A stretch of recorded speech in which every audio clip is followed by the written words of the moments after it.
नमस्ते दोस्तों, मैं आपका राजीदा प्यारा वीर। आज 30 मई है।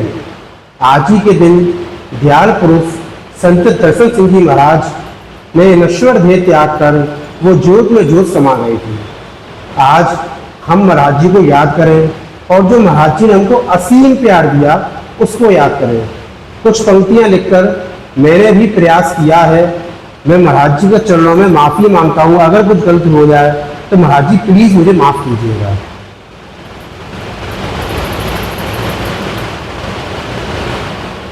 उनके तो नाम में ही दया और करुणा का भाव है समाया। उनके तो नाम में ही दया और करुणा का भाव है समाया। कहीं गया नहीं है वो तो हम सबकी रग रग में है रमाया।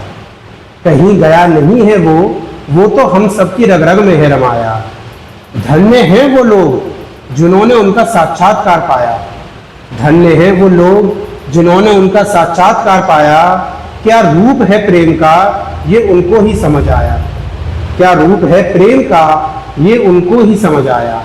कभी शायरी कभी नज़में तो कभी कविताओं से समझाया। कभी शायरी कभी नज़में तो कभी कविताओं से समझाया। हमारे महाराज जी ने लाखों शायरियाँ लिखी हैं और महाराज जी की एक एक शायरी अध्यात्म का पूरा सार होती है। तो कहा है कि कभी शायरी कभी नज़में तो कभी कविताओं से समझाया। विश्व के कोने कोने तक उन्होंने अध्यात्म को फैलाया। विश्व के कोने कोने तक उन्होंने अध्यात्म को फैलाया। खुदा की मौज में था वो बशर बनकर यहाँ आया। खुदा की मौज में था वो बशर बनकर यहाँ आया। जब जरूरत पड़ी वक्त को उनकी खुदा खुद धरती पर उतर आया। जब जरूरत पड़ी वक्त को उनकी खुदा खुद धरती पर उतर आया। जिस पर भी नजर पड़ी उनकी जिस पर भी नजर पड़ी उनकी उसको भव से पार लगाया। जिस पर भी नजर पड़ी उनकी उसको भव से पार लगाया। और लाखों लोगों को उन्होंने सच्चे मुकाम तक पहुंचाया। लाखों लोगों को उन्होंने धुरधाम तक पहुंचाया। और जब ये नश्वर देह त्यागने का समय आया, आखिर में बस इतना ही कहूंगा कि जब ये नश्वर देह त्यागने का समय आया, सौंप दी बागडोर राजी शहंशाह को।